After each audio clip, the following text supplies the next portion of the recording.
Sasquatch, Ghost, Dogman, aliens, demons, shadow people, skinwalkers, even the Fae. Our universe is vast, dark, and wrought with infinite unexplained phenomena.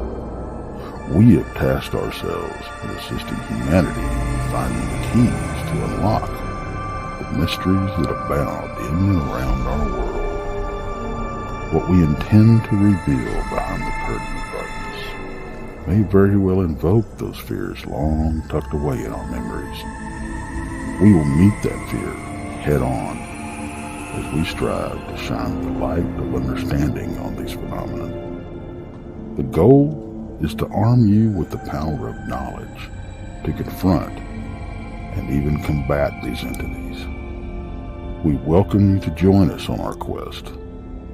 We are Midwest Night Watchers.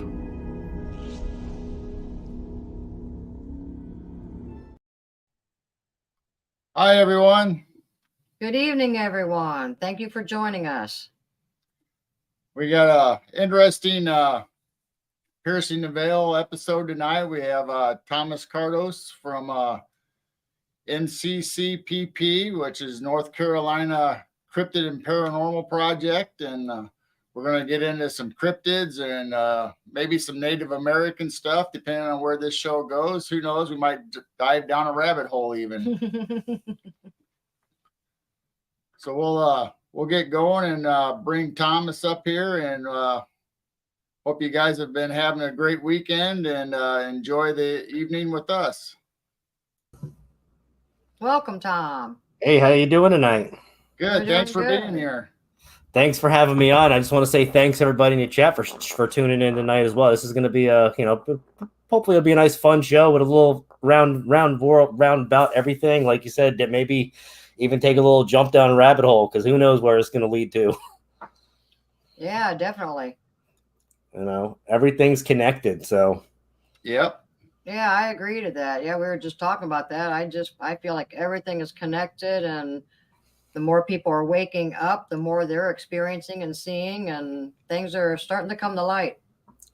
Yeah, that's true, because I think we were just talking about that earlier in like the pre-interview chat, like the age of Aquarius, like this is almost like the last decade has been like of enlightenment of the people, and people have been like woke to what's really going on. You look at this new movie that Jim Caviezel made about trafficking children, and there's so many interviews with him talking about what they're really doing with these kids and what the stuff being taken from their, and extracted from their, fluids and being sold on, these dark black market things. I mean, it's ridiculous. It's crazy. Right. Can't even fathom it. I kind of see it as we're going through the last dispensation of a time period. And yes, some of us do believe that there's another 1,000 years. It's not the end of the world, but we're just seeing something approaching, like you said.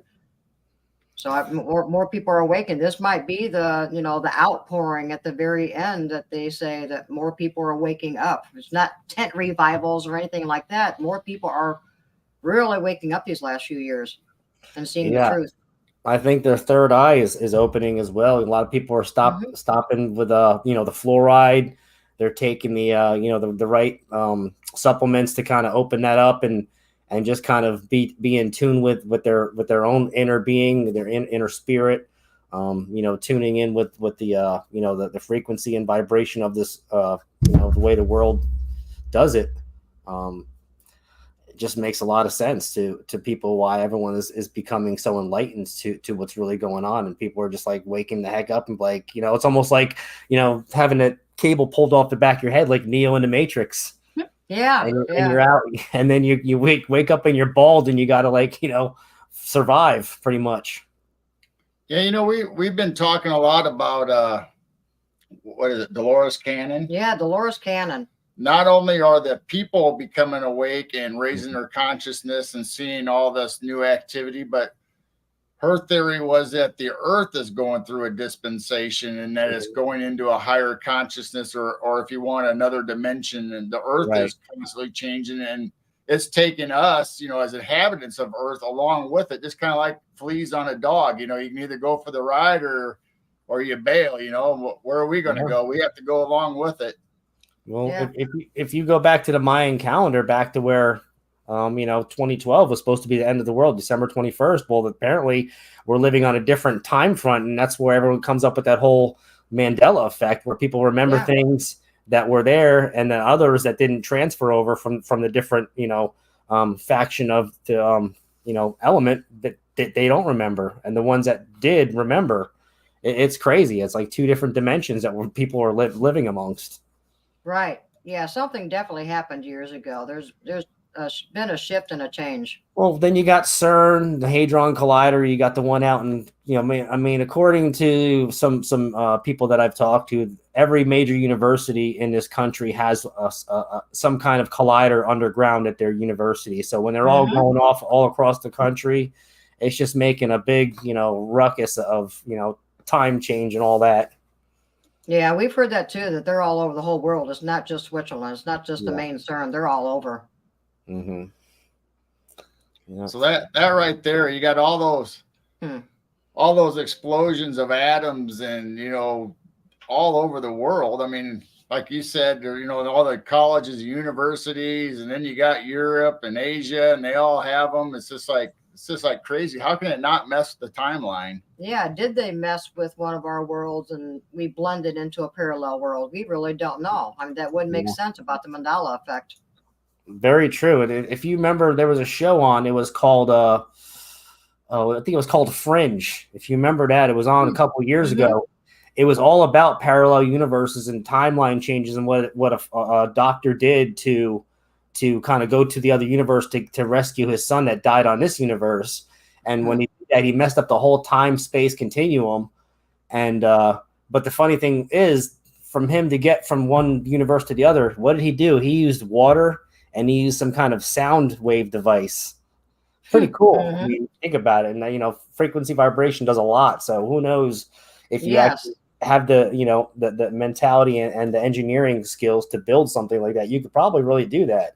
Because all these people that make these crazy inventions, I mean, think of people make these cold fusion and free energy, and people that make these water cars. What happens to them all? Right. They mysteriously die of heart attacks, or they get suicided. Their brake lines are cut.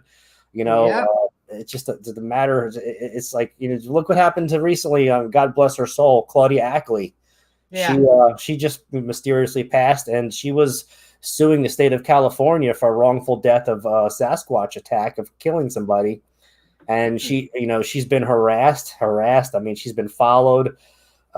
She's talked about threats on her life. I think her brake lines, I think she said maybe her brake lines have been cut or something to do with messing with her vehicle. And she always felt like paranoid, and people were out to get her. And this is what happens, and the result of it. So she's been silenced. Sadly, God rest her soul. She was a great person in the community, a very nice person. She was willing to help anybody. I got to know her for a little bit, but not much. I'm just, sad to see another person go. Right. Yeah, you never know what's playing behind the scenes, when you start diving into all this stuff, if you start talking about secret government and the cabal and all this, and once in a while, if you hit right on the head, you don't know what the consequences are going to be in your life. Right. Look at all the little words that we can't say, and the algorithm will get you. I mean, that's a no-brainer right there. If you can't say certain things. They shadow ban you. I mean, look at all the people like they're losing subscribers because you talk about certain subjects, or I mean, I've seen many shows on Saturday and Sunday with Gerald and William Nighthawk where they're talking about certain topics, and all of a sudden, boom, William's broadcast on his end gets zapped, or Gerald's audio gets zapped, or they're buffering for 3 minutes. And I mean, you just start talking about some stuff and they shut you up. It doesn't matter how many subscribers you have. You could have 2, you could have 2 billion. Once they get a whiff of what you're doing, you're on their watch list, and they don't care by any means. They'll do what they have to do.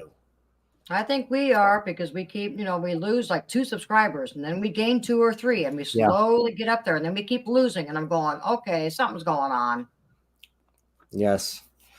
So I guess we can get started and do like a bio and talk about some experiences and stuff. So I don't really talk about this a lot, but when I was growing up, my uncle, my godfather, he did a lot of like taking me out and doing things when I was a kid, and like showing me nature and whatnot. Well, he actually he was in the military. He was out west, and I think after he was in Germany. He was stationed in Germany in the 80s, and then he moved out west, and he became one of those fire jumpers. The people that would walk around, or they would like travel in groups in the woods, and they would shovel out their way out of the fire and make little lanes to make the fire cut through and all that. And they'd wait for the the planes to drop the retardant and help disperse the fires and whatnot. So they were out in like Yellowstone and out all the way out west doing all that. But he eventually, once he stopped doing that, he started he kind of took to the native ways. He adapted the ways, and he did the native sun dance and all that. Cool. He had all the healing gems. He wore turquoise. He grew his hair long. When he married his wife, he had a native ceremony. So he was big into that, and he was big into the earth and healing. So before he got married, and before he actually moved back to Colorado, he did a lot of things with me as a kid. He'd take me out to Pennsylvania. He took me to a couple powwows when I was a kid, because he would just take me for the weekend, because at that time I just I wasn't really doing anything. I didn't have school on the weekends, and I would just hang out with him. I enjoyed it. And one time he took me to a sweat lodge ceremony where they had one for adults and one for kids. The guy lived in Pennsylvania somewhere. I don't remember exactly. He was a shamanic healer. I don't know his last name. I know his name was like Carlos something. It was like kind of Carlo Hawk, maybe. I can't think of his full name, but it's been so long. But he owned a lot of property in Pennsylvania. It was really nice, very peaceful, very calm. And they had a teepee set up that the kids I've actually slept in a teepee for 2 nights straight, which was awesome. Oh, cool! Wow. That would be fun. It was a full size teepee. I mean, it was like 10 foot from the edge to the center, and then it was like a 20-foot round. I mean, it's huge. And we had there's like 10 kids slept in it that night, that 2 nights in a row. It was pretty awesome. So when we got to do the sweat lodge, I was a little worried about the woods, because I didn't know what was in the woods. So I asked the guy, I was like, hey, Mr. Carlo, do you, is anything going to hurt us out there in the woods? We need to be careful, or we need to be super safe, or, that kind of thing. And he's like, no, the protectors of the forest will keep you safe. And I didn't ask him what he was talking about. I just figured he was just saying, whatever's going to protect us is going to protect us in the forest, and we'll be safe. I never really thought twice about what he said, when he answered that. And now when I think about it, he was talking about the Sasquatch people, the Sabe. Yeah. He was definitely talking about that, because when I was in the woods, after we did the sweat lodge, it was hot, but something about when he was doing that lodge, like the way he was talking and kind of doing that little chanting and beating the drum and talking and pouring water over the stone, and we're just sitting there with our eyes closed and taking it in. And once you get out of there, you're hotter than what. So we got out and we went into the Creek River, and I was, I felt very peaceful, very calm. I didn't feel unsafe, and it just felt like there was like a weight lifted, like we were just, nothing was going to bother us. It was just like a total, pleasant feeling being in the woods, being that young, 10, 11 years old. So now, was it a normal, not normal, but a sweat lodge, like it had the skins around it enclosed with the? Yeah. Oh yeah. Oh, cool. It was. I think he had. I don't know if it was deer skin or cattle or buffalo, but he had the skins over it. And he had the inside with the fire, with all the hot embers and the stone, and it got hot in there. Trust me. From what I remember, it's been a long time, but it really got hot in that place, and going into that cold stream felt amazing. Did they use any crystals or gemstones during that ceremony? I don't remember if they used crystal. I just remember him, dumping water over that stone when it got really hot, and it would make you sweat more. And mainly a drum. Yeah. Yeah, I think they have different ceremonies for different things. I mean, obviously, if you're in that sweat lodge for very long, you start your mind starts opening up, or you start going into the other world, they tell you. And I've never experienced it myself, but I mean, I can't imagine. Sometimes those ceremonies go on for hours, and I think sometimes they even go on even longer than that, depending on the person, whether it's a shaman or what's going on. Well, did you experience anything during that? I didn't really experience much from what I remember, because we were kids, and it was a special one just for the kids. It was only like an hour and a half to 2 hours long. It wasn't like a full scale that they did for the adults, because they just kind of narrowed it down and made it more mild for the kids. I didn't have any experience, any visions. Back then, being that young, you still have the innocence inside you. You don't have much, you don't have those demons in you yet. I mean, you could, but not many 10-year-olds have those demons in them that they need to relinquish and have visions and kind of have, vision quests and all that. But yeah, I mean, the night that they were doing the adults, and they were like banging the drums and chanting, and they were, I mean, it was loud. You heard the drum going off about all night, and it was going off pretty wild. And we were just hanging out in the teepee, listening and laughing, and, cooking marshmallows and all that. So it was a great experience. I just can say it was something that I'll never forget. It was definitely something I wouldn't mind doing again if the opportunity came up. So the guy's name was Carlo Hawkwalker. Hawkwalker. That was his name. I don't know exactly where in Pennsylvania this was. It said this is a huge property. And I remember they had, like, if you remember, certain areas up north, they have like stacking stone walls. Like it's like made of stone, like slate stone maybe, but these were like round stone, and they were you'd see walls of it just go forever through the woods. Wow. Now, do you know the shaman's background? If he came from a certain tribe or reservation in that area? I couldn't tell you. Said I was 10 years. I just knew the guy's name, and my uncle knew him. I guess he did other things with him over the past, and he was he went out to do these missions with him and whatnot. Huh, that's interesting. So you're a young child and you started believing in the protective forest people. That's really cool.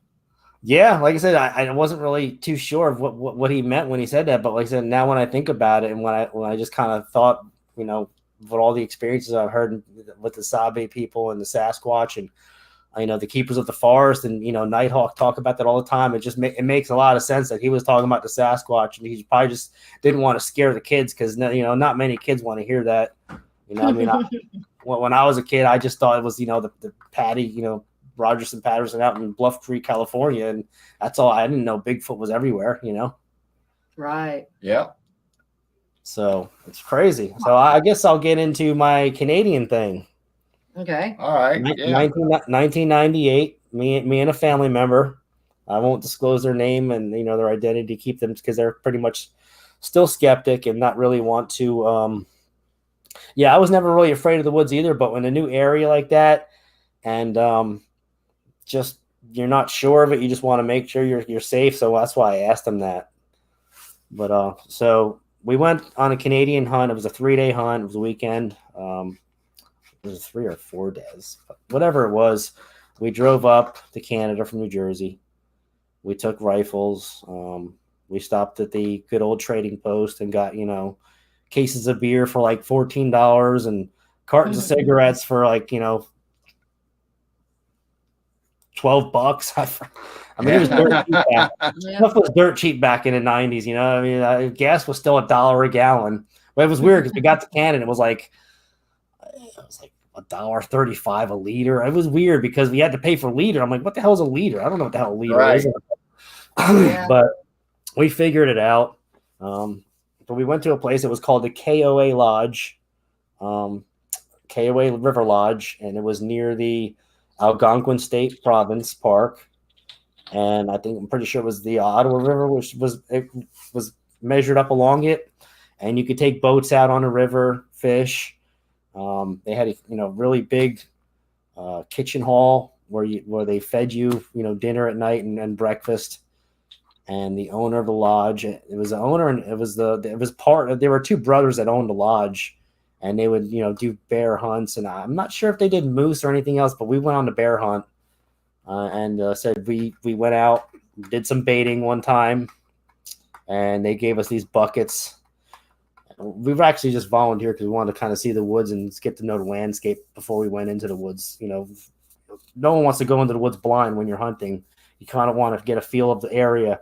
So we kind of volunteered to help the guides do baiting, bait the bears. So we had these 5-gallon buckets full of pig scraps, intestines, guts, you name it. It smelled horrible, but that's what bears like, and that's what works. So we dumped them out there. We came back out of the trails, and these are old logging road trails out there.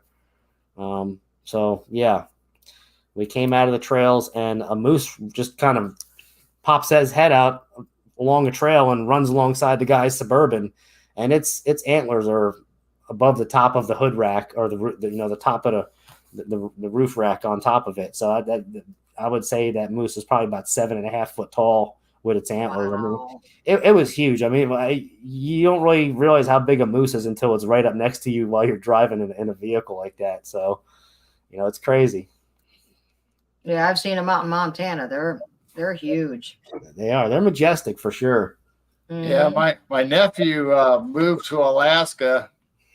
He joined the military right after high school, and they gave him a choice, and he chose Alaska because he loves hunting and being outdoors. He was always outdoors his whole life, hunting and fishing, and he'll send us pictures on Facebook or whatever of a moose or a big black bear, and those things are just huge. That moose was as big as like a Volkswagen Bug. I mean, it just and the head was wider with the antlers than the width of the car. I mean, it's crazy. Yeah, they're pretty big. I mean, like I said, when you see it that close, when you're looking at it, when you're looking at it through the side of a window, it wasn't walking, it was trotting pretty much next to because we weren't going fast, because you can't go fast off road with something like that with all the bumps, and you're off road, you're in dirt trails and whatnot.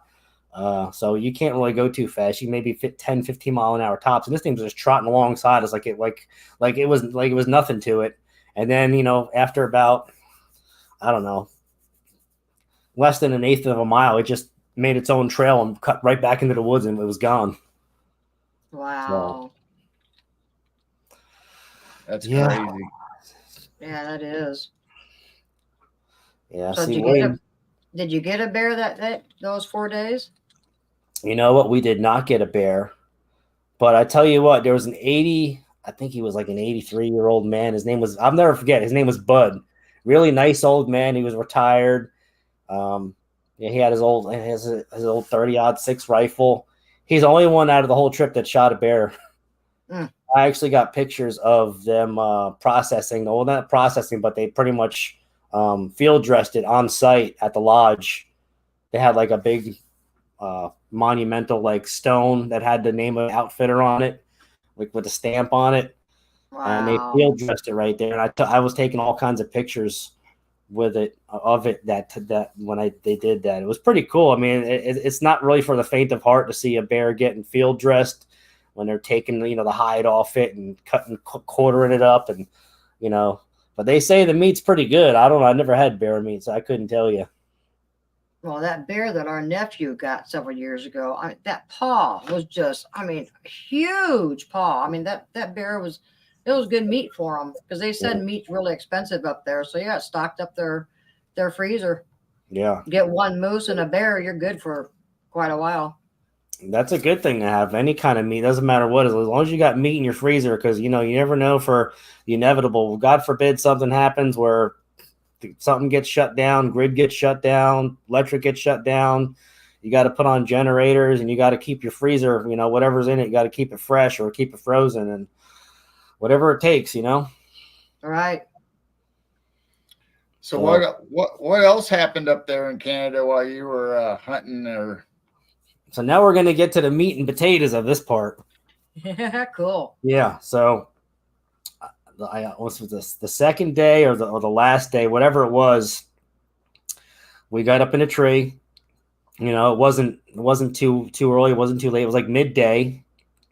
He drops us off. He goes, "Yeah, we'll pick you up right around here, right around, dark. When it gets dark, just be waiting here." So we're like, okay, go up in the tree, hang out. We're in the same tree because we're hunting together, back to back. And they put us in a double stand, like a tandem stand. So we were just hanging out in the tandem stand, waiting for something to come by. Nothing came by. We were up there a few hours. We got bored. We seen these big bird looking, I can't remember the names of them. Then they had these little things that were like big squirrels. I think they're called pine martens, I think. Saw a couple of those, but no bear. Nothing came around. So we decided to get down out of our tree stand, and we walked, a good bit. We walked out of the stand area, and we walked to an area where there was an opening. We had to go through a patch of woods to get to. And it was a nice big clear opening, and we're just kind of standing there. And when we get to this part, the sun is just starting to, come down. It's just starting to kind of get that hazy, where you kind of start seeing like it's not really getting dark, but it's kind of getting that that overcast look, where it's kind of not as bright as it was, and you could tell it's going to get dark soon. Well, that's kind of where we were at when this happened. So we're looking around, just enjoying the nature, taking it in, and we're looking straight ahead, and we're probably about 80 yards into this opening. It's like a dried up marsh bog area with some dead trees here and there, but it was still a nice open area. And we're about 80 yards from the wood line at this time, and one of the parts of the wood line is a really big opening. I would say, I don't remember the mosquitoes being bad. I'm pretty sure it was like the end of the summer, early fall hunt when we did this, so it wasn't too bad. We didn't spray ourselves with nothing, so yeah. That being said, we're looking straight ahead and we're seeing something, and it's starting to get a little darker. And this opening is, I would say, the top of this opening. When you see like an opening in a wood line, and it's just a big round opening, and something big can fit through it. Well, this is kind of how this opening was. It was almost like a tunnel and cut through the woods perfectly in a circle. That thing filled it up pretty good. So we're looking at something. We see a huge silhouette of a body standing there. Wow. And it's a huge, you could tell it's a person's body, but it's proportioned wrong. It's not right. It's too big to be a normal person, because it pretty much filled that whole space in from the bottom to the top, and you could tell how wide it was on the topper end, on its upper end, right? You know what I mean? You could see the width of it. It was huge. And me and him look at each other, and we're just like, what the F is that? Wow. Our eyes are like, bug-eyed, and I don't know about him, but my heart was pounding pretty good, and we're just looking back at each other like, what the heck is that? So wow. And we're just kind of like back and forth, like almost in shock and awe. Like, what are we looking at? This is like something we've never seen before. We know what bearing we've hunted our whole lives. We've seen bear, we've seen we actually got to see the moose, the day before, so we knew what a moose looked like. All the animals in the forest, even the native to Canada, which, wolves don't get that big. Wolves can't fill that big of a space in. And this thing, like I said, this thing was a perfect shape of a man, but like, triple the size and width and height and all that. So, I mean, it was huge. How far away were you? 80 yards. 80 yards. 80 yards. Did you see hair on it, or could it have been more like a giant?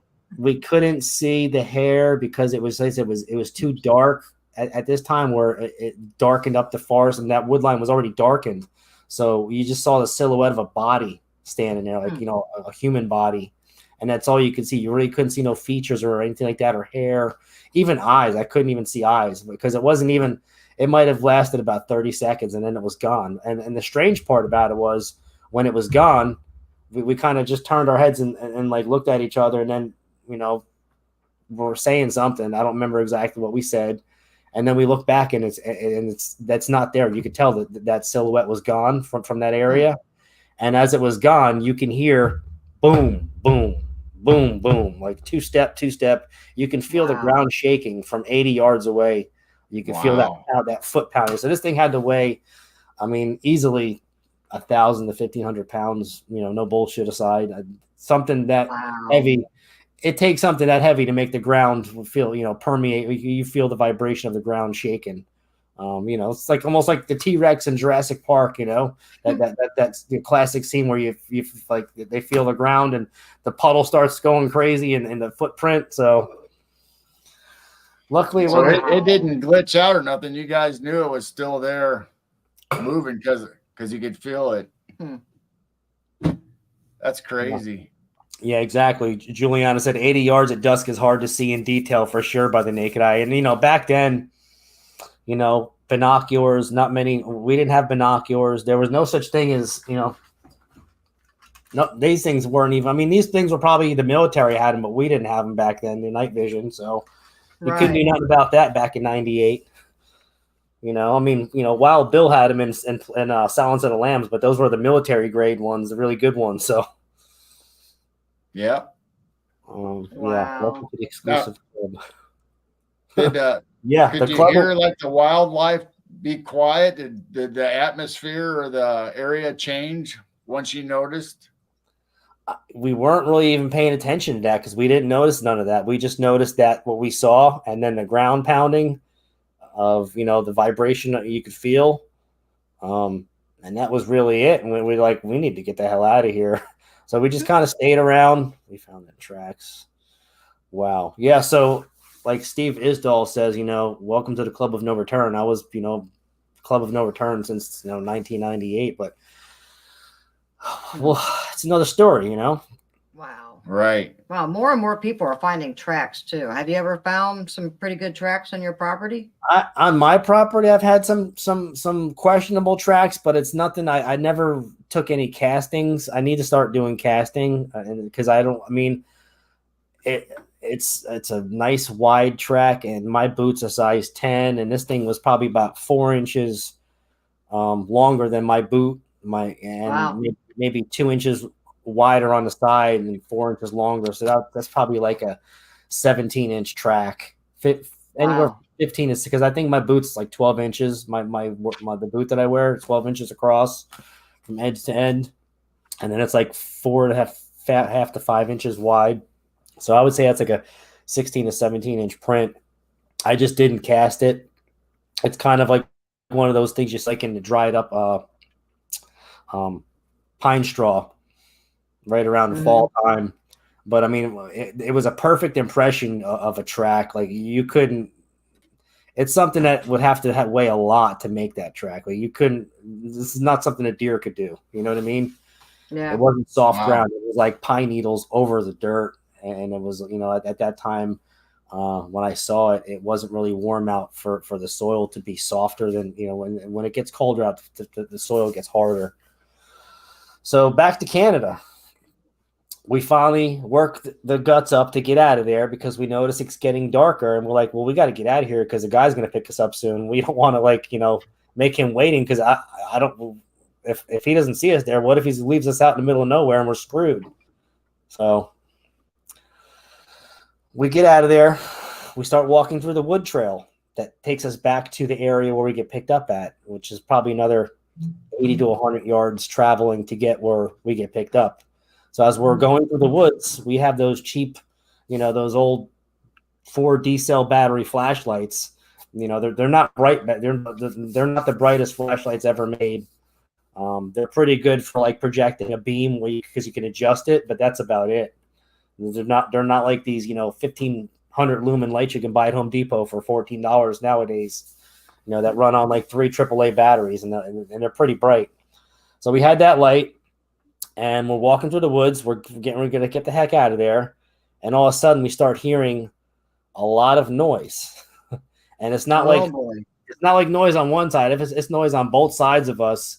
And I tell people all the time, it sounds like the army of the orcs from Lord of the Rings, like making that grunting, like that primal grunting sound, like that battle chant almost.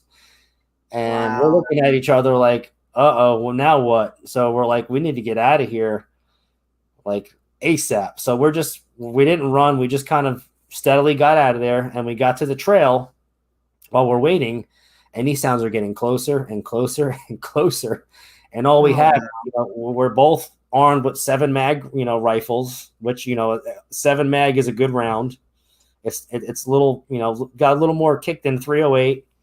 Not as much as 50 cal, but 7 mag will do some damage. It's probably a little bigger, and we got a little more velocity power than a 300 Winchester Magnum. But 7M is pretty good when you want to hunt big game. That's probably one of your best, for big game. You want to get something really big.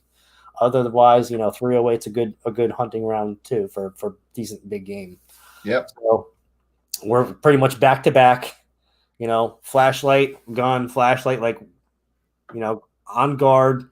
Definitely almost a Charmin moment, but it didn't happen. Wow. No one messed themselves. No one peed themselves. Nothing like that. Luckily, it just didn't happen. So I've heard many stories of people, they messed themselves. They whatever. Not didn't happen for us. That's a lot of reading. 7 mags. No, 7mm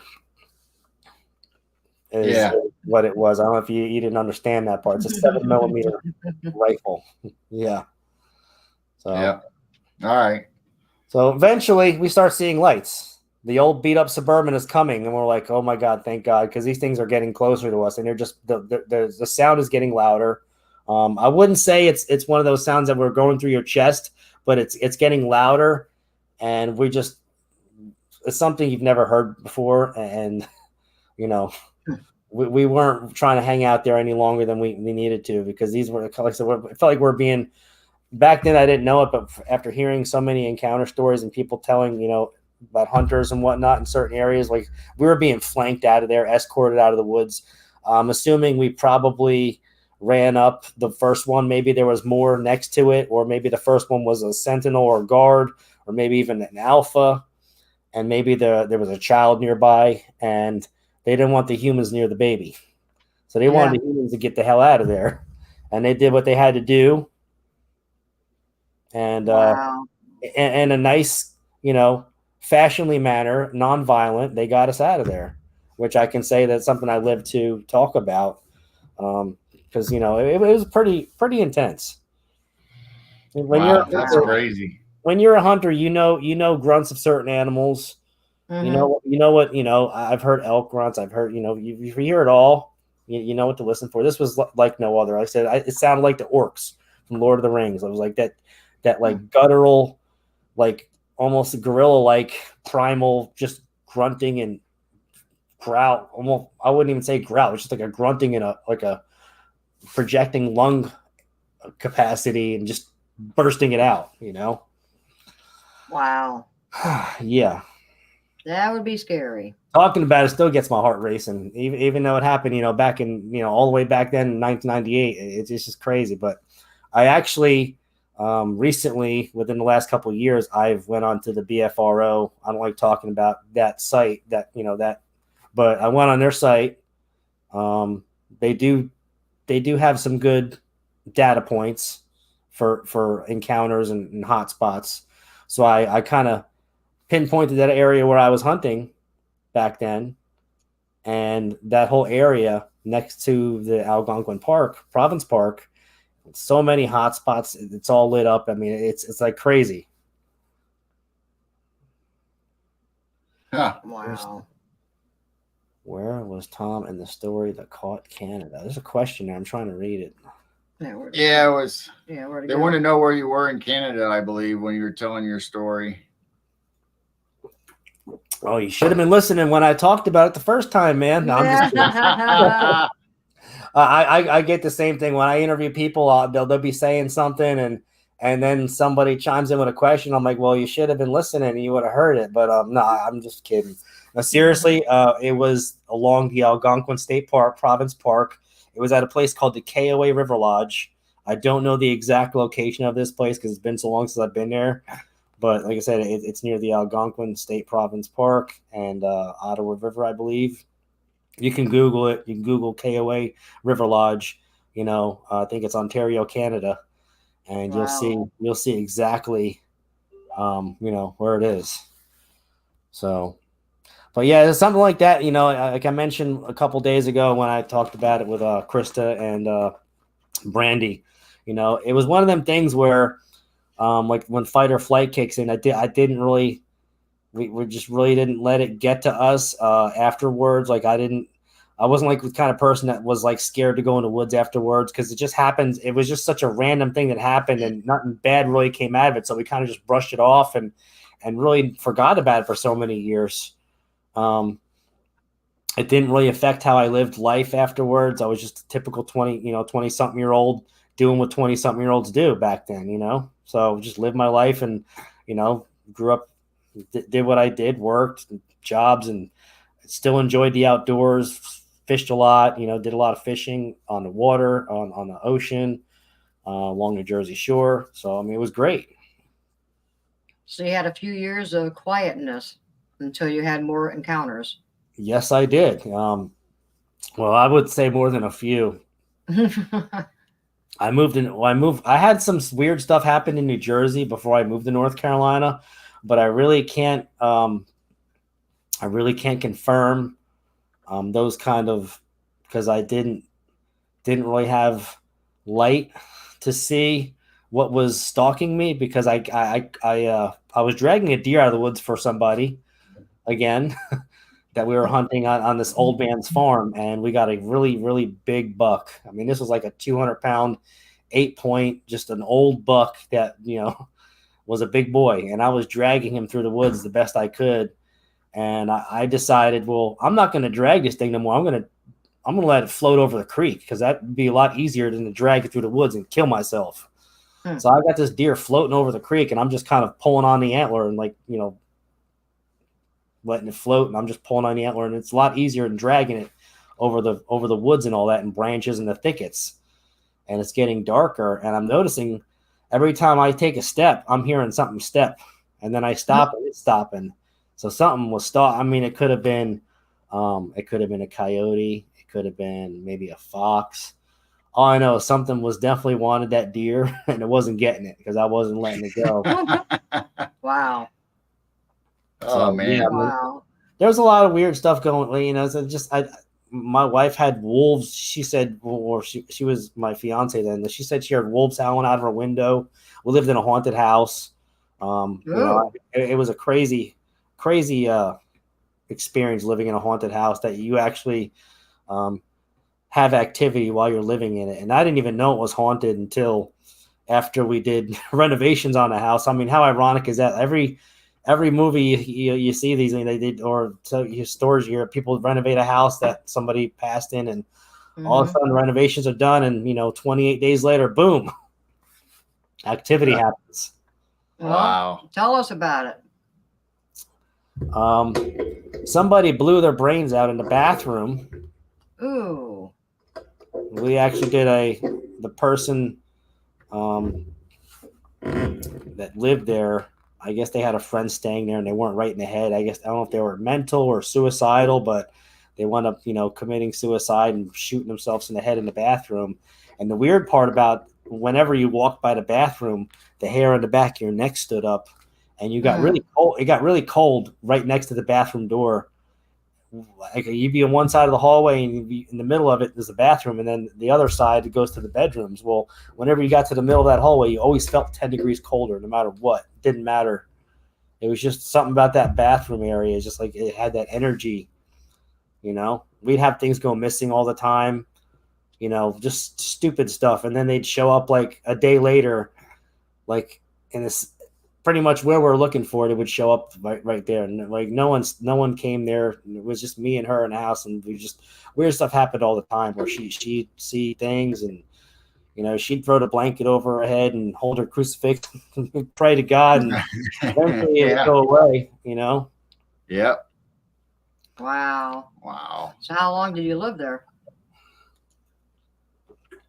We lived there less than a year, and then we came to North Carolina. But and now you have Sasquatch.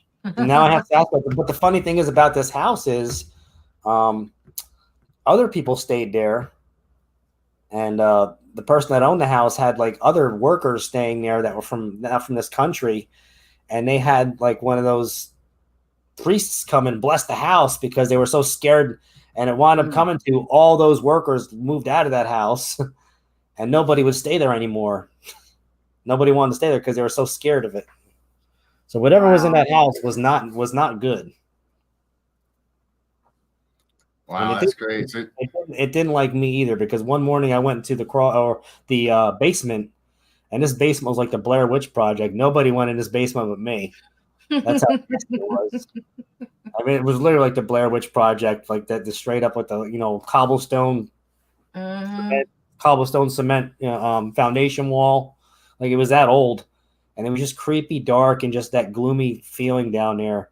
But I went into the basement and I had a little bench where I'd sit down, I'd throw on my coveralls, go hunt, go up, pop out the trap door out the back, the hurricane door, and go out that way to go in the woods. Because that's where you go. That's where the woods were behind the house. And one morning I'm putting on my boots and I have my little beam light on with a little purple light on the headlamp.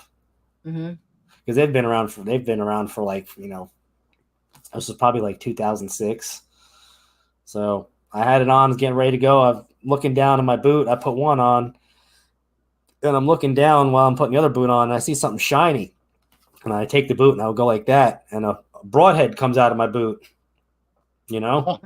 Broadhead that I had hooked up to my arrow from my compound bow, and I'm like, I didn't do that, and nobody comes down here, so I guess this thing that's in this house doesn't want me here, or wanted me to get hurt. Because if I didn't notice that broadhead in my boot, I would have put my foot down in there, and I would have been getting some serious skin graft, probably surgery and end stitches and whatever else they had to do, staples.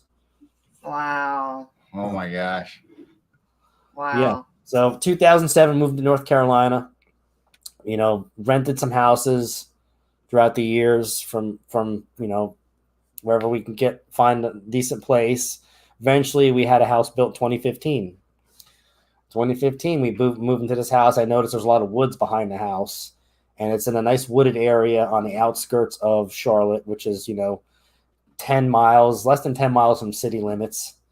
And less than a quarter mile from the house, there's a huge greenway trail and a creek that runs along it. So I know it's got a lot of game along here. And when we were watching the house get built, I'd see deer throughout the couple months that it took to build the house. I'd see deer run around the property from the neighborhood. And I'm like, well, that's cool. I can hunt deer now. So once the house gets put up, we move in. I put up a fence. I go back in the woods. I put up you know what? I don't think it was a Muzzy. I think it was a Razorback. I think I was using Razorbacks back then. It was either a Razorback or what's the one with the boar on it? It was one or the other. I forget. But they were sharp as crap no matter what. So thank God I didn't put my foot in that, Sheldon. So I put up a tree stand. I made a triangle stand out of 3 tree points, and I built a little triangle base out of 2x10s and then 2x6s over the top for your platform. And then I did 2x4s to make like an arm rail so you don't fall off the tree, And then I kind of stapled it up with some of that camouflage netting, kind of keep you kind of concealed a little bit, and I put a bench up there. Well, I hunted up there a couple times. And no success. One morning, I get up in the tree. I drop my flashlight. I should have known that was going to be a bad day. Yeah.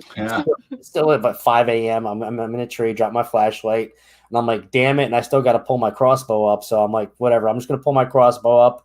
I'll get it later, whatever. That never happened because I'm in the tree. Less than 30 minutes, I'm in the tree. Start hearing stuff.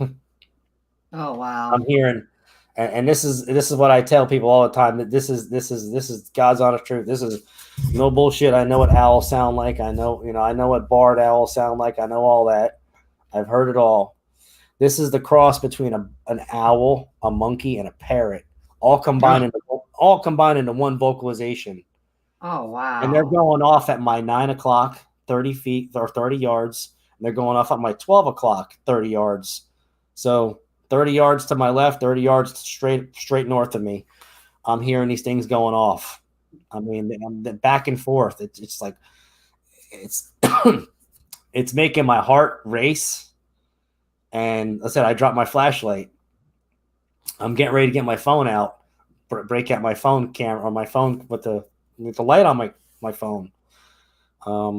I'm shaking so bad, I dropped the phone out of the tree 13 feet out of my. Oh no. Oh Like, no. no, I got no light now. And these things are going. I mean, this lasts about anywhere from 1 to 3 minutes, and this feels like a lifetime because every time it's making that noise, it's making my heart race. It's making me shake. I'm like frozen to this little bench I have on my tree stand, and I can't do nothing about it. And the only thing I have in my pocket is a 380. I'm like, I'm not like, I was so scared. I was like, I'm not even gonna try to do it. I'm not gonna take it out. So I just kind of stayed there in fear, silence, and just frustration and whatever else was going through my body. Probably a little bit of everything. And once again, nothing. I didn't have a charming moment. I didn't wet myself, thank God, because it was a cold morning. Wow. Yeah. So that being said, eventually it stops. Before it stopped, though, I strike up the nerve to get up and listen and say, "Listen, I want no problem. I just want to get a deer. Leave me alone. I'll let you be. I just want to get a deer here. I don't want to bother you. I don't want to harm nobody. I just want to get a deer, and I'll be out, and I'll let you be. And I said it respectfully. I didn't say it like a of someone that has no remorse or respect for the forest or for nature. So I just said it with an open heart, and that's how I left it. Eventually, it stopped.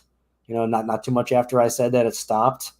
Another 15 minutes goes by, give or take, and you start seeing the forest start to light up a little bit. And if anyone knows, when hunting in the woods, you start getting that brown factor where everything you're looking out there starting to look brown, has like a brown glaze to it, where everything kind of looks like a brown, like tree bark almost, and it gets a little lighter and a little lighter, and eventually, you can see everything. And I'm like, thank God. I got my stuff. I got out of the tree stand and I went home, and I didn't say nothing to nobody. I was, Wow. I was distraught. I was upset because I was like, man, I can't go hunting now. Like, I don't want to go hunting in those woods no more. Like, I'm like, those woods are freaking cursed. I was like, I was aggravated, Right. It took a good, I still hunted that same season, but it took a good, maybe, because this was like November, maybe. I didn't go back hunting till January, I believe. And when I went back hunting, I had to wait. I wouldn't go in the woods when it was dark. I waited for the daylight to go in the woods. And I think the first 2 times I wouldn't even go in my tree stand. I think the first 2 times I actually went into I made a little ground teepee blind that I built when I first moved there. And I just stayed on my little ground teepee blind that's made of just, broken tree branches, made in like a little teepee structure almost. I stayed in that, so I was till I felt comfortable. You know what I mean? Right. So after a while, I started getting involved in groups. I reached out to Wes from Sasquatch Chronicles. I made friends with Duke. Duke's a good guy. He helped me out there. I've known him for quite some time. But I just, from listening to so many encounters back then, 2016, but Bigfoot Outlaws, stuff like that, Brenton Sawin, a lot of good people were out there. The community with Facebook groups back then were not very welcoming. I'll just say that lightly in a nice manner. They weren't really welcoming back then like they are now. Something about it was a different, I guess it was a different era back then with those groups. There's a lot of just nastiness among the folks in some of these groups. I guess I must have been in all the wrong groups back then, but now I'm in all the right groups, so it's not like that anymore. And then I decided to make my own group recently, in the last 2 years, and I said I'm going to make this group a total opposite of everything I dealt with in the beginning that I didn't like. And it turned out to be pretty good. I mean, I'm not saying it's a huge successful group, but it's a decent group, and it's very welcoming for people. There's no judgment. There's no negativity. No backlash, people don't make fun of nobody. Duke said it perfectly. That's his book. Yeah, they don't change, Duke. Yeah, they don't. But To Facebook. I hate that people like, somebody that just had an experience, they come out, they want to talk about it, and somebody just ridicules the hell out of them or calls them fake or says you didn't see that or it wasn't this. Like, how do you know what that person saw or what they didn't see, or who are you to judge what they? I like what Steve says the best, and I hate quoting other people, but Steve Isdall says, I never asked to have this shit happen to me at all. I never asked for any of this, but it happened, and I have to deal with it. So it is what it is. Right.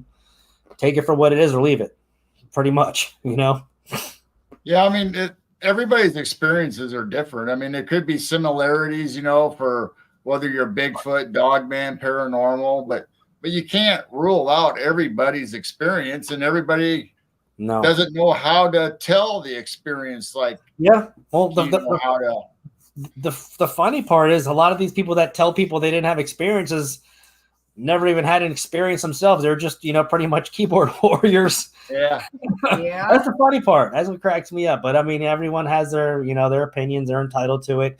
Nowadays, we live in an age where you can't say anything or you're going to offend the hell out of everybody. So you just got to deal with it. You got to take it on the chin. I think back when you were talking about those groups, they were more exclusive. That you had to be part of the club or whatever. Yeah, so they didn't really accept very many people. But then when the pandemic hit, and everybody was staying at home and starting to find all these channels like us, starting podcasts and your channel and everything. Everybody's finding these communities that just kind of are welcoming. Right. Well, what it was too. A lot of these bigger groups back then, or just some groups, they had that gatekeeper mentality where if you were the new guy, they didn't want to have nothing to do with you because they didn't know you. You weren't cool, or you didn't have this, or you didn't do that. So you can't be a part of this group because you're, the gatekeeper says no to you, And I just kind of went total opposite of that kind of mentality. And I was like, the hell with that. If someone had an experience or they're new, welcome, open arms, whatever you got, no judgment here. And that's the way it should be, Right. And that's kind of how I went on to doing my guests too. I don't judge people. I mean, let's just say somebody pulled a fast one on me and told me a story that didn't happen. Who am I to judge them? I mean, whatever, it is what it is. Mm-hmm. Yeah, I mean, they might just even have an interest in it, want to learn about the paranormal or Bigfoot or Dogman. And you don't really necessarily have to have an experience, but you can still be interested in the subject and wanting to learn about it. Yeah. There's too many people these days want proof. All they want is proof. You're like, where is your proof? Yeah, exactly. I mean, I got tons of pictures. I post a lot of stuff in my groups. I got all kinds of activity on my property. I mean, if you guys have seen the pictures I posted in my groups, I got all kinds of arches, tree bends, breaks. I mean, I go on vacation, I come back, I got 3 massive trees pushed over next to each other, making a huge blocking a trail in the woods. So, I mean, wow, it's ridiculous. Didn't you say you asked Robin to tell him to please protect my property while we're on vacation? I did. I that was the first time I asked him to watch over my property, and I come back and 3 trees are pushed over, and she mentioned something about there might have been a dog man in the area and they're trying to get it out. So they might have had to do something with trees to scare it the hell out of there and run it off. But hey, my property's safe. I mean, yeah. Robin's great. And I wasn't, not that I didn't believe her in the beginning, but I wasn't sure. I just wasn't 100% sure, like sold that she was the real deal. And then when I asked her about my property, this confirmed it 100%. And now I just, whatever she says, I just go, whatever you say, Robin, is it. I love her to death. So she described my property to a T, like she was watching over my backyard with a drone. Like she described things in my yard that you can't even see. Like if I gave you my address on Google Earth, she described stuff that you couldn't even see on Google Earth. Like you'd have to be like there with your own eyes to see it.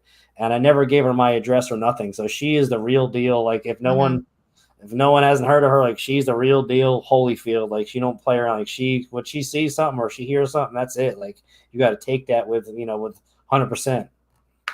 Yeah, I agree. I mean, I trust her, and she definitely helped us confirm that I'm not crazy. The things that I was just kind of sensing and feeling, and Yep. being on the Same. phone with her a few times, she really helped me and confirmed, like, okay, I'm not crazy. I'm not seeing anything, but I'm definitely feeling it. I know something's watching me. You just know something's watching you without even hearing it. So yeah, Oh, she confirmed it for us. Yeah, Duke said Duke's funny.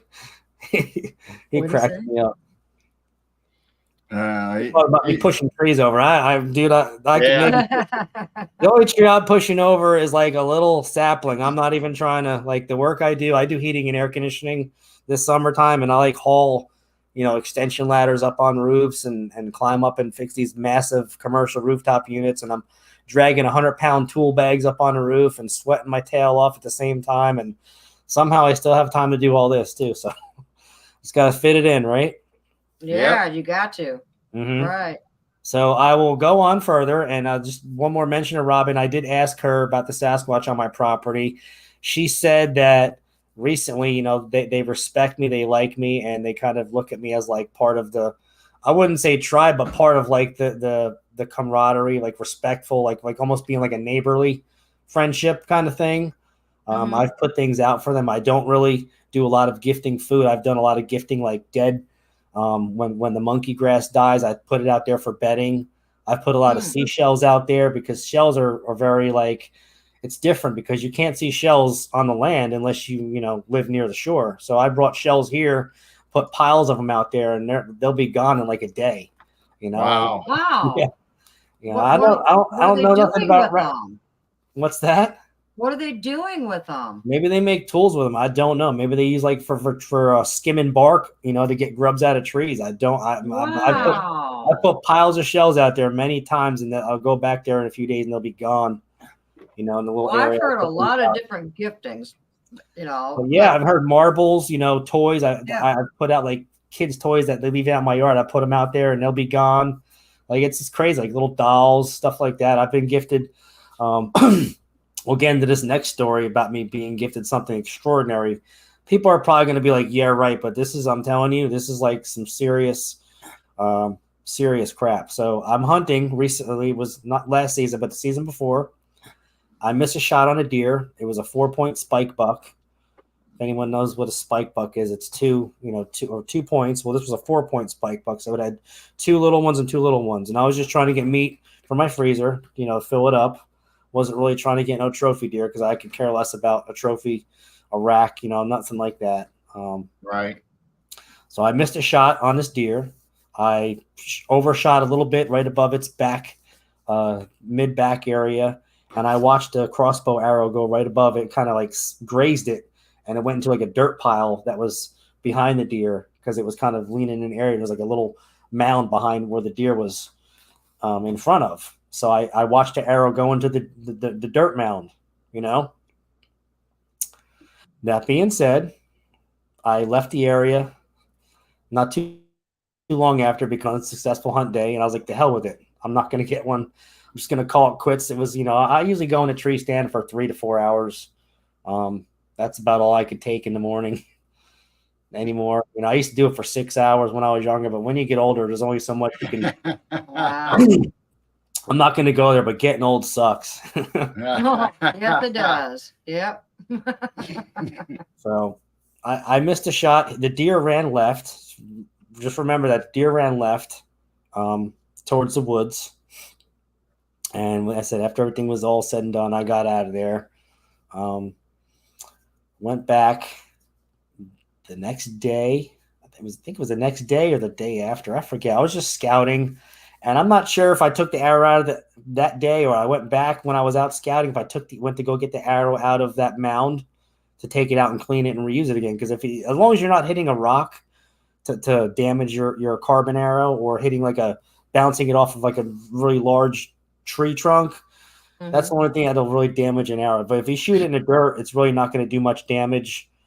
You're not going to really lose any kind of the sharpness of your blades, of your crossbow blades. If you're using a regular blade, if you're using one of those mechanical things that I know a lot of people like to use, those mechanical ones that spring open on impact. If you use one of those, it's done no matter what you hit, as long as you're not killing something with it. So I don't like spending all that kind of money on those high-tech mechanical. I just like the old school broadhead. You screw it on, it's got the razors on it, and it's going to go do its damage when you hit something. Right.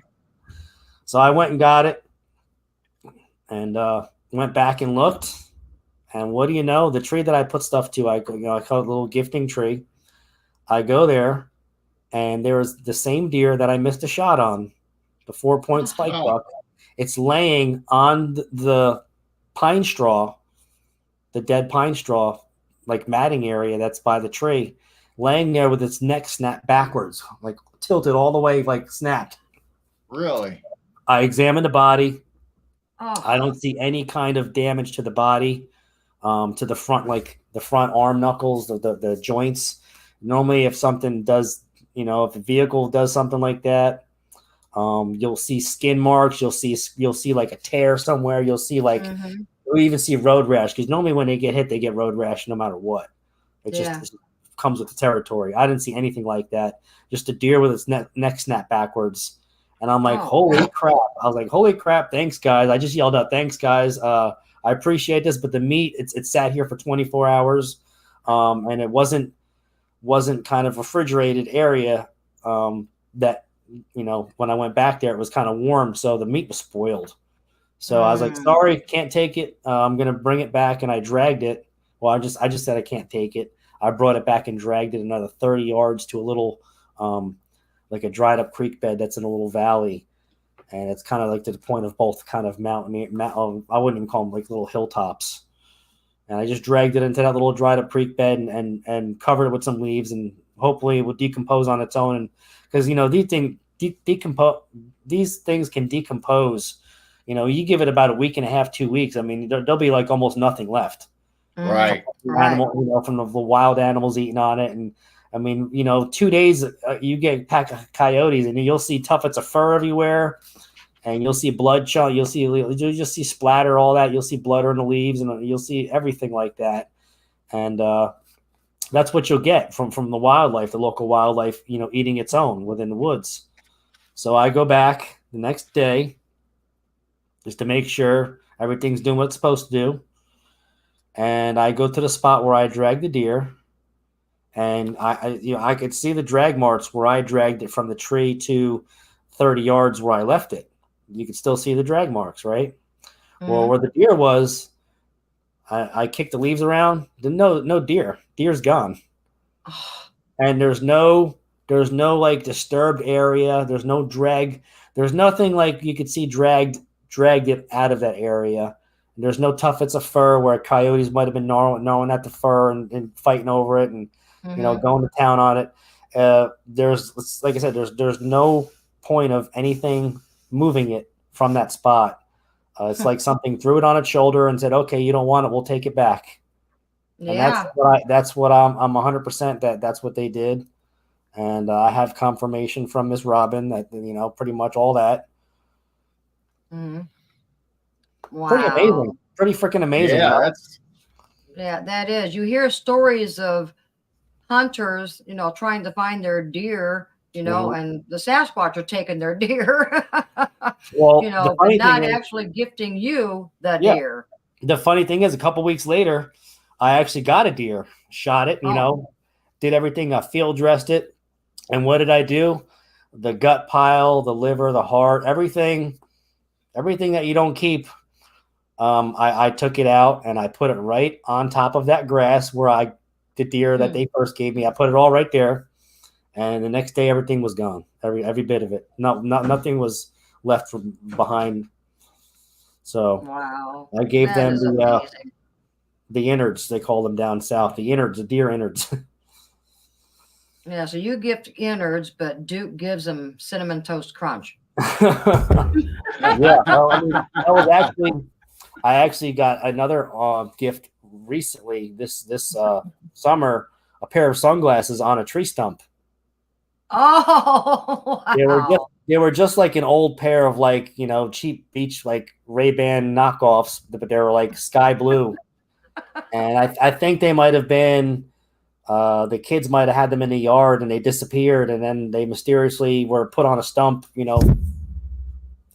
40 yards behind my fence that goes into the woods. Wow. That's crazy. Nobody goes in the woods back there either. Like no one ever goes in the woods. I've been back there so many times, like riding 4-wheelers, dirt bikes. One time I was riding my Suzuki 250R quad racer, which I don't have no more because that thing is really loud. It's an old classic race quad made in the 80s. That's when everything was two-stroke, when it was, rocket, that Japanese Lightning two-stroke rocket. Yep. Mm-hmm. I was zipping in the woods with it, first, second gear, pounding back and forth, and that thing was screaming. I mean, those two-strokes, when you rev up a two-stroke and they get in the power band, they're loud. And I was just ripping it up, and I hear something screaming at me, loud. I mean, this is loud. Whatever's screaming, and it's doing it, you could hear it it was to my up in a tree, and it's just screaming so loud that it overpowered the sound of my 4-wheeler, which had to be pretty damn loud scream. Wow. Oh, wow. I got the heck out of there. And later I found out that after asking, Mrs. Mindspeak, ma'am, there's a little one nearby, and that was the watchers, and I must have been woke up the baby or pissed off the mama. So yeah. Yeah, you don't mess with I was getting reprimanded for waking up the baby or pissing off the mama, and I was getting screamed at. So I just got the heck out of there and didn't really stay any longer after that. But funny thing is, so many trees have been knocked over, blocking some of these 4-wheeler trails in these woods behind my house. It's like crazy. Like I literally gonna have to go. Like I can't even ride these trails no more because every time you turn around, there's a big tree pushed over blocking the trail. I literally have to go there with a chainsaw. I need to go get a chainsaw and cut all these things across, and then I'll clear the trail. And you give another month later, and another trail is going to be blocked off. Like that. That's how it works. It's that like they just, I guess they don't like people riding 4-wheelers back there because of the little ones. Wow. Yeah. But it's always a trail though. It's never just a random pushed over to be pushed over. It's always whatever it is pushed over to block a trail. That's all you see back here. I mean, it's strange. Yeah. That's crazy. That stuff doesn't just happen from storms or dead wood. I mean, these are perfectly healthy trees with perfect root systems. There's no dead, oak or no dead roots or dead, trunks, or nothing's dead or rotted. These are perfectly healthy trees that just get knocked down and just pushed over to block a trail. I mean, it's ridiculously insane that this happens like that. Well, that's what I was going to ask you next. I know you see structures and stuff. Have you ever had the tree that's pulled out and upside down and the roots being up, and shoved down into the ground on your property? I've never had that, but I've had so many trees where they're like pushed over and you see the root ball, the big, it's like a mound of dirt, like the size of, a supersized pool raft, one of them round snow tube pool rafts, just popping out of the ground. There's like perfect little ditch for like a hideout. I see a lot of that, but I've never seen anything ripped out and like upside down. I've seen many things.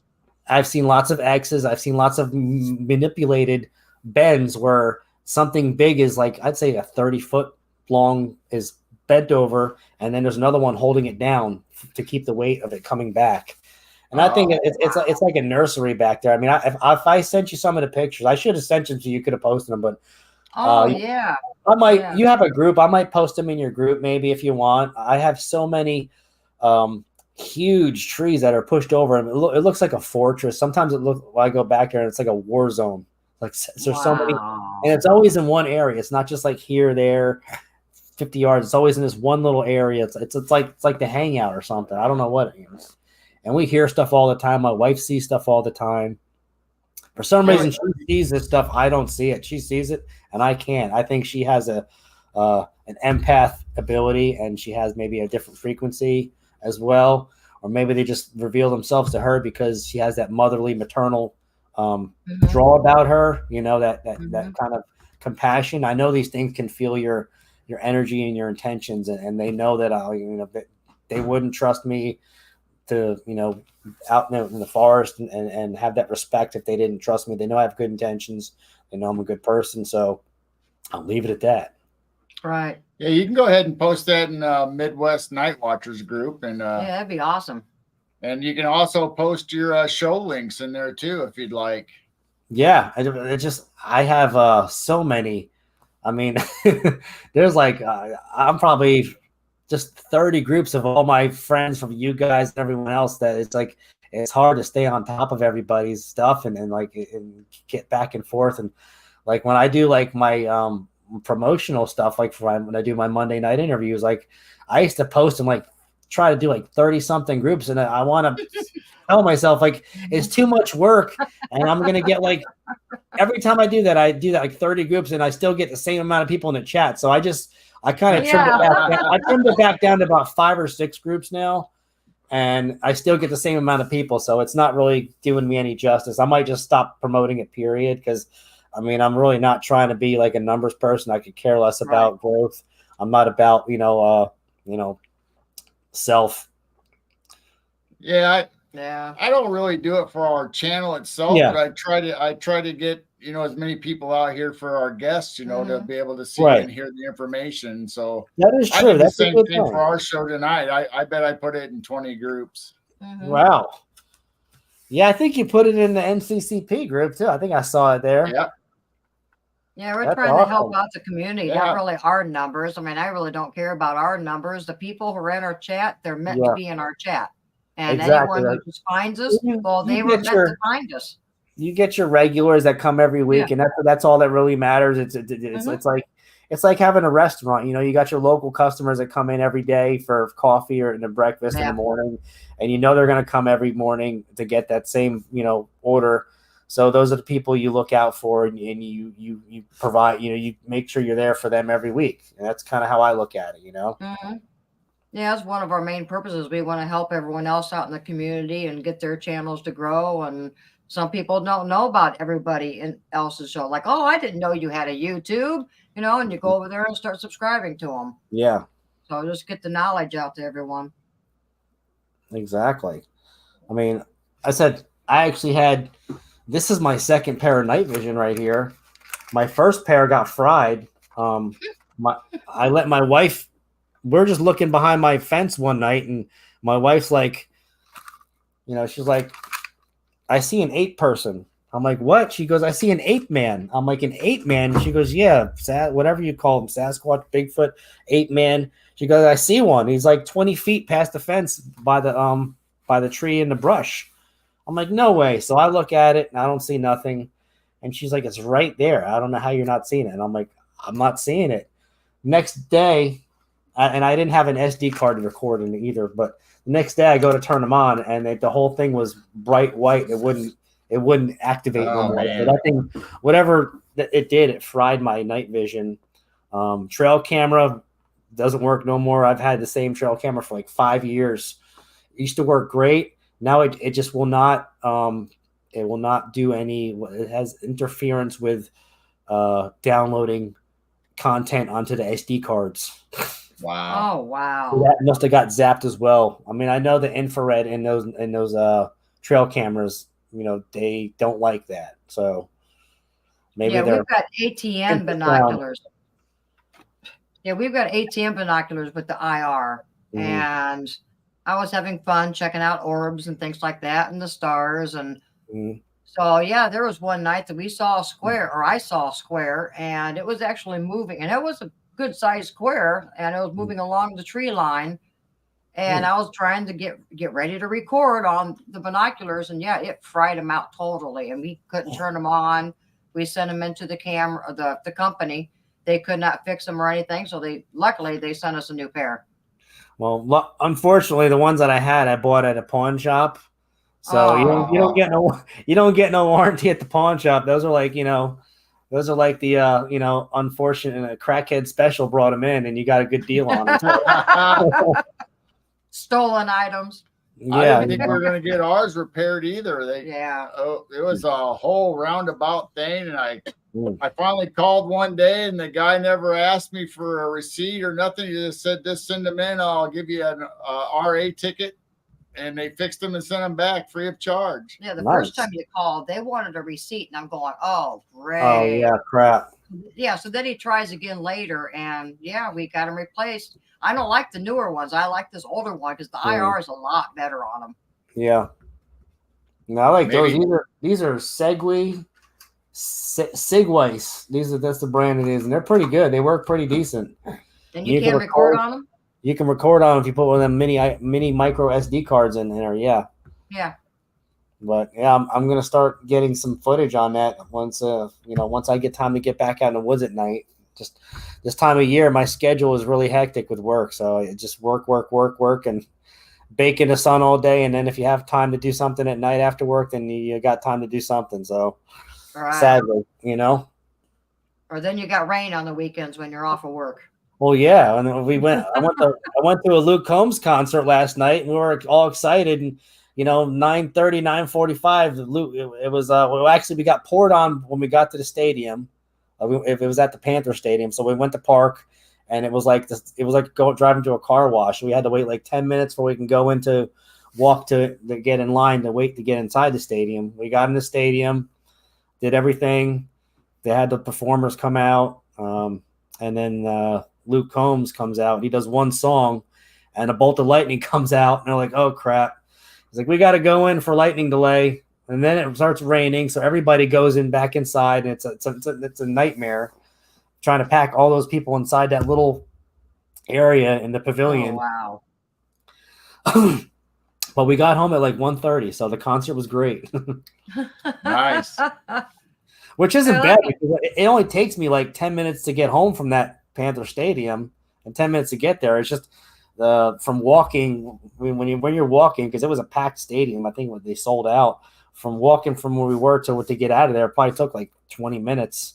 Wow. And then like 10 minutes to get from where we parked to get on that little part of the interstate that I get to get home.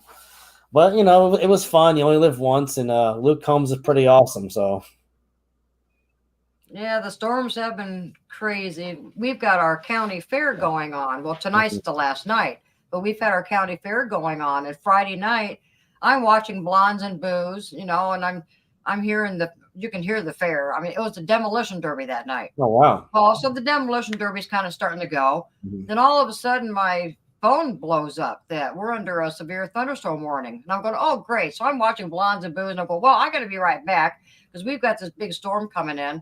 That stadium was packed, like you said, and everybody's just going to buildings or underneath the bleachers, and it did pass. They knew that this storm was just going to keep on, passing. And they just went, well, just come back a little bit later. It was the best devil derby they've ever had. It was with about an inch of rain. It's all muddy. And that thing was, nice. I mean, it was later than normal, but yeah, it was the best derby I think we've ever had because of the storm and, the extra mud. And this weather's been crazy lately. I mean, I don't know what they're doing to manipulate, earthquakes, tornadoes, right, drought, rains, thunderstorm. I mean, it's just crazy how they're whatever technology they're using to make this, I don't know if it's direct energy or what they're doing to get things to do that. But I mean, it's really it's worse than it's been in the last 20 years, and they're blaming it on global warming. Right. It's not global warming. If you look at your weather channel, they'll tell you like the record heat for that day in that year. 1988 was 20 degrees hotter. So how is it global warming if it was 20 degrees hotter back in 1988, but it's 20 degrees cooler today than it was back in 88? So that just kind of like a proof in the pudding that's really not. If it was really global warming, it would be hotter than the record from 1988, and it's not the record hotter than that temperature. So you got to think about stuff like that, and they just try to fool everybody and make them believe lies. Well, all these solar storms too, that's interfering and causing storms down here also. Yeah. Solar flares and all that. I mean, you got people's phones lately been going crazy too with losing your signal. And I mean, it's all because of those solar flares messing with the internet and the solar, the power grids and whatnot. Just hopefully. Oh yeah. So many shows last week. I think everybody was having technical difficulty. Their mics, or they're breaking up, or somebody faded in and out. I mean, it was horrible. It wasn't just, just a few. It was almost every show I was watching. They were having some kind of glitch. Really? Yeah. I mean, it was bad. I mean, well, Brandy, I think was the worst. Poor Brandy on Blondes and Booze. I mean, she just kind of went, I give up. Dang. Yeah, that's the worst part when you're trying to do an interview or have a guest and like either they're buffering out or their service isn't the greatest, and or yours keeps dropping out. And I mean, it's just it gets to the point where you're like, man, you got to throw in the towel. It's like, damn it, we'll have to do this another time.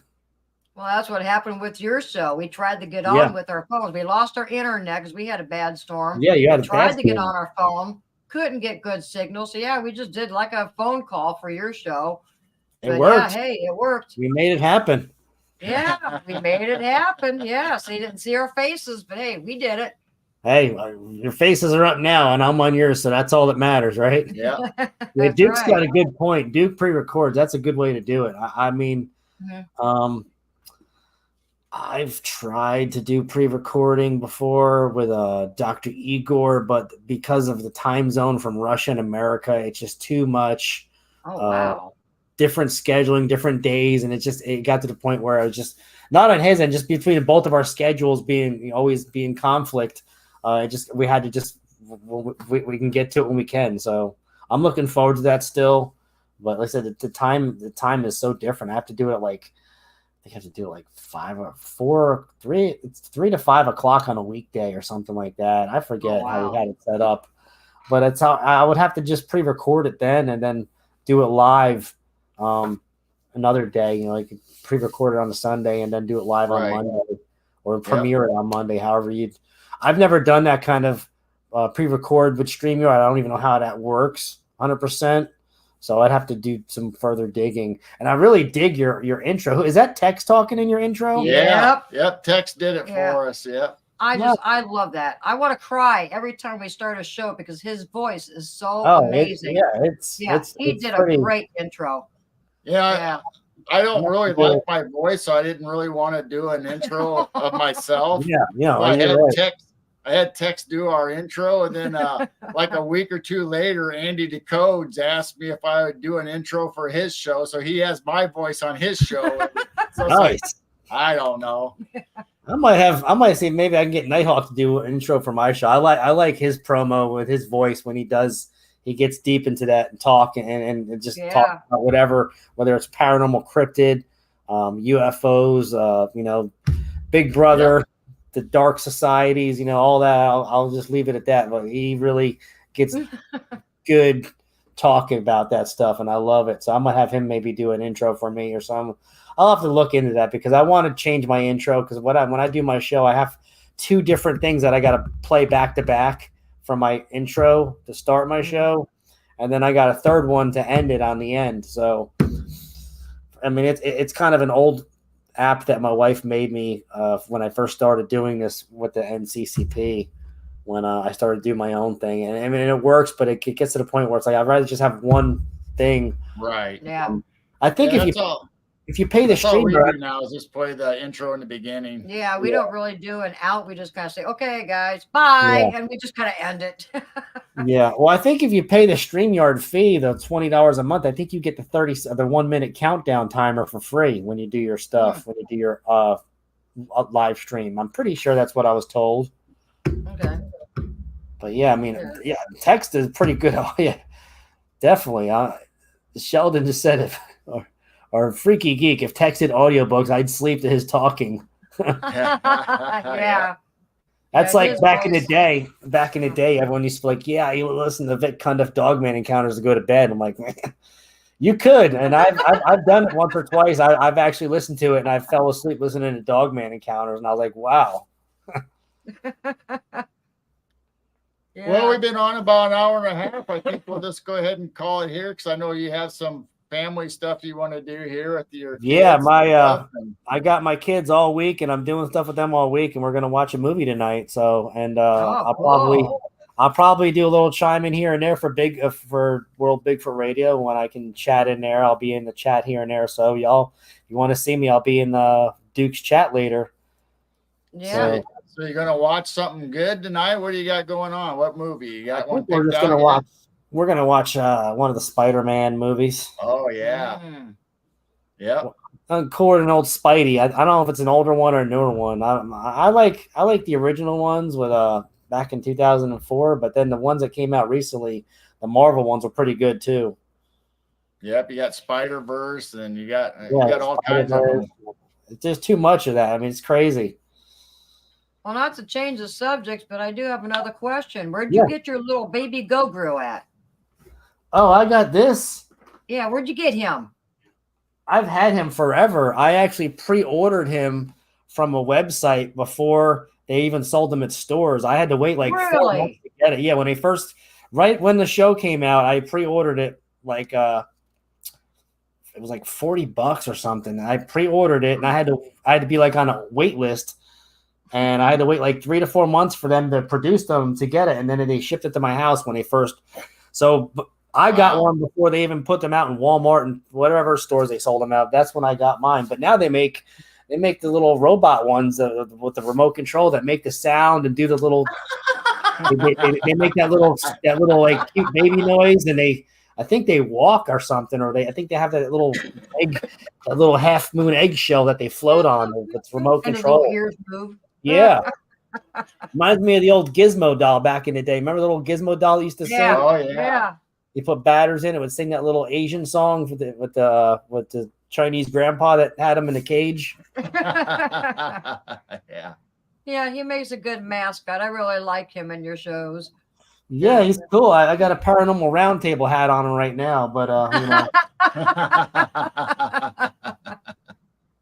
Josh hooked me up with one of his hats back a couple last year. So I don't really wear hats a lot, but when I do wear them, I try to keep like my cryptid and paranormal stuff like pristine. I like when I wear hats out, I get them all messed up. So I like wear a camo hat out to hunt, or like something that's going to get beat up. And these hats, I take pride in all these hats. So I just try to keep them clean and pristine and not take them out and get them all trampled on out in the environments, out in the open. Yep. Yeah. Yep. I have some hats like that too. But yeah, I'll be out tomorrow night. I'll have my 8 p.m. interview. So if anyone's interested, I'll see y'all tomorrow night. Yeah, go ahead and give out your information and stuff and what you got going on, and if you want to give out your email so people can reach you, go ahead and do that before my email is Tom Kardos, Tom Kardos, the number 1 at gmail.com. If anybody wants to reach out to me or anything like that, if anyone has any encounters they want to tell me or to talk about, whatever. I mean, I all ears for people. I've had a good amount of people reach out to me with some of their encounters that were hard to go through, PTSD involved, stuff like that, where they had trauma. And, I'm just an ear to listen and someone to keep them motivated and let them know they're not alone, and help them get through their experience. Maybe eventually I'm no psychiatrist or nothing like a therapist. I just, from the encounters I had that messed me up over the years, I wouldn't say really messed me up a lot, but kind of got in my head a little bit about certain things. Like, when you have an encounter, it just messes your whole belief up. Everything you thought you believed in is just BS, a lie, and you got to change everything up about your thoughts and your belief system. So it's kind of like training everything to be different. So I'm just an open ear, listen, and maybe give a little tip here and there to help people maybe get back on their feet to do what they like to do, or what they were, what their love was, like hunting or that kind of thing. And if they want to, come on and be interviewed, they could do that too. I mean, I'm not pressing to get people's encounter stories. That's not really my biggest concern. I just like to get the truth out there to the people, let them know that there's things in the forest that you should be aware of. Right. And if people want to talk about that, then they can tell them, Trying to make people aware. Yeah. Make people aware. I mean, the whole, existence about life on this planet, is a lie from the factions that rule. They want us to believe one thing, and what's really happening, they don't want us to know about. So they're trying to keep everybody in the dark, exactly. Cover up. So nope, we're children of the light. We see what's going on. Exactly. Amen to that. Well, yeah, I had a great time doing this. This was fun. Yeah. I did enjoy it. Great. And time goes by so fast. I mean, it's an hour and a half already. It feels like we just started talking.